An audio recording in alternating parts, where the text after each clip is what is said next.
¿Sabías que la historia de España es un increíble mosaico de culturas, imperios y revoluciones que ha dado forma al mundo moderno? Quédate y te llevaré en un viaje de más de 3000 años para descubrirlo. Hace mucho, mucho tiempo, sobre el año 1000 a.C., la península ibérica era un cruce de caminos. Por aquí pasaron pueblos como los íberos, los celtas y los misteriosos tartesios. Pero la cosa se puso interesante cuando llegaron los fenicios, los griegos y los cartagineses. No venían a conquistar, sino a comerciar, fundando colonias en la costa que se convirtieron en vibrantes centros de intercambio. Imagina esos puertos bulliciosos, llenos de barcos cargados de metales, cerámica y aceite. Fue el primer capítulo de una historia de conexión con el Mediterráneo. Pero entonces llegó un gigante que lo cambiaría todo: Roma. En el 218 a.C., los romanos desembarcaron para luchar contra sus archienemigos, los cartagineses, y decidieron quedarse. Durante casi 700 años, la península se convirtió en Hispania, una de las provincias más ricas y romanizadas del imperio. Nos dejaron sus acueductos, sus teatros, sus calzadas y, lo más importante, su lengua, el latín, que es la madre del español, y con el tiempo, su religión, el cristianismo. La huella de Roma es tan profunda que todavía hoy caminamos sobre sus cimientos. Cuando el imperio romano se desmoronó en el siglo V, un pueblo germánico, los visigodos, cruzó los Pirineos. Establecieron su reino con capital en Toledo, y lograron algo que nadie había hecho antes: unificar políticamente gran parte de la península. Aunque su reinado fue relativamente corto, sentaron las bases de una identidad territorial que perduraría a través de los siglos. Y entonces, en el año 711, todo cambió de nuevo. Un ejército de árabes y bereberes cruzó el estrecho de Gibraltar, derrotó a los visigodos en la batalla de Guadalete y en pocos años conquistó casi toda la península. Nació Al-Ándalus, un territorio que durante casi 8 siglos sería uno de los centros culturales y científicos más avanzados del mundo.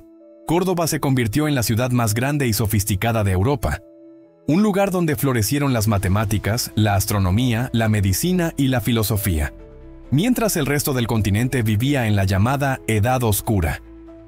Pero en las montañas del norte, pequeños reinos cristianos resistieron. Desde el año 718 iniciaron un larguísimo proceso conocido como la Reconquista.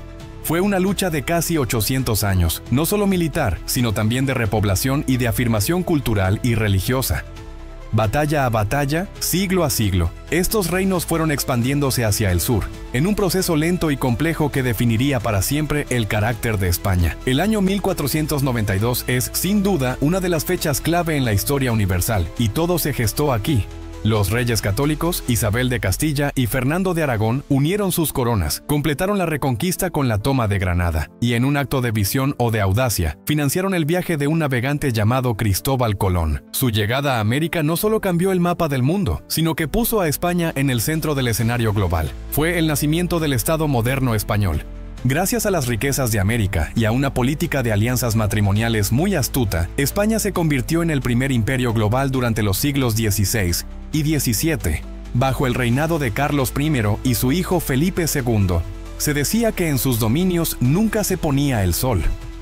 Desde Filipinas hasta México, pasando por gran parte de Europa, el imperio español era la principal potencia mundial. El siglo de oro español nos dejó obras maestras en la literatura, con Cervantes, y en la pintura, con Velázquez, un legado cultural inmortal. Pero los imperios no duran para siempre. Las constantes guerras, la crisis económica y las luchas de poder internas llevaron a una lenta decadencia. El siglo XVIII comenzó con la Guerra de Sucesión, que trajo a una nueva dinastía, los Borbones, quienes intentaron modernizar el país con reformas inspiradas en la Ilustración. Sin embargo, el siglo XIX fue especialmente convulso. La invasión de Napoleón desató la Guerra de la Independencia y, aprovechando el caos, la mayoría de las colonias americanas lucharon y consiguieron su propia independencia.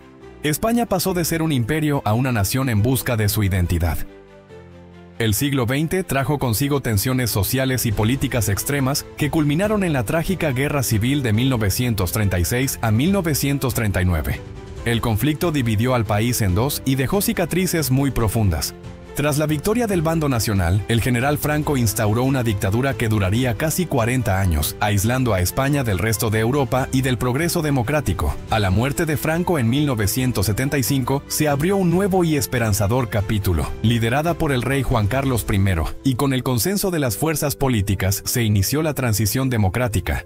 La Constitución de 1978 estableció España como una monarquía parlamentaria, garantizando derechos y libertades. Desde entonces, el país se ha modernizado a pasos agigantados, se integró en la Unión Europea y se ha convertido en una nación moderna, diversa y plural. En paralelo a esta historia, las ideas socialistas también echaron raíces en España, especialmente a finales del siglo XIX, con la industrialización y la aparición de una nueva clase obrera. El Partido Socialista Obrero Español, el PSOE, se fundó en 1879, convirtiéndose en una fuerza clave durante la Segunda República y la transición. El socialismo ha sido fundamental en la construcción del estado del bienestar, promoviendo la sanidad y la educación públicas, los derechos de los trabajadores y la igualdad social. Su influencia ha sido y sigue siendo un pilar en el debate político y social de la España contemporánea. Y así llegamos a la España de hoy, un país que es el resultado de todas estas capas de historia. Una nación que mira al futuro sin olvidar su pasado increíblemente rico y complejo. Espero que te haya gustado este viaje relámpago por la historia de España. Si quieres saber más sobre alguno de estos periodos, déjamelo en los comentarios. No olvides compartir, suscribirte y activar la campanita para no perderte los próximos vídeos. Gracias por acompañarme y hasta la próxima.